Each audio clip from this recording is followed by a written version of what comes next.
আজ এই ভিডিওটি শুধুমাত্র আমার এই খুব খুব কাছের এক প্রিয় বান্ধবীর জন্য। লাইফে সত্যি এমন একটা মানুষকে আমি পেয়েছি যে দূর থেকেও কিন্তু আমার সঙ্গে বন্ধুত্বটা এখনও সেই ছোট্টবেলার মতনই রয়েছে। আমি অনেক এমন মানুষ দেখেছি যে সামনে খুব ভালো সাজে অথচ আড়ালে তোমাকে হিংসা করে, কিন্তু এই এত বছরে কারোর কাছে কখনো শুনিনি যে এই মেয়েটা আমার নামে কারোর কাছে খারাপ কথা বলেছে। সিরিয়াসলি, ওর মতো মেয়ে আমি আর সত্যি দেখিনি। ওর মতো স্বভাবের মেয়ে, ও এতটাই ভালো যে আমি একটা মেয়ে হয়ে একটা মেয়েকে বলছি যে আমি ওর বিশাল বড় ফ্যান। ও এতটাই ভালো একটা মেয়ে, খুবই ভালো। না ওর মধ্যে কোনো হিংসা আছে, না আছে কোনো স্বার্থপরতা।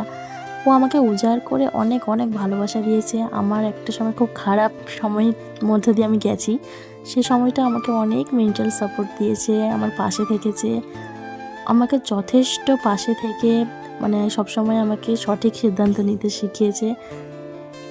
সত্যি ওর বর অনেক লাকি যে ওর মতো একটা ভালো মনের মানুষ পেয়েছে। আমি চাই স্বামী সন্তান নিতে সারা জীবন খুব ভালো থাকিস।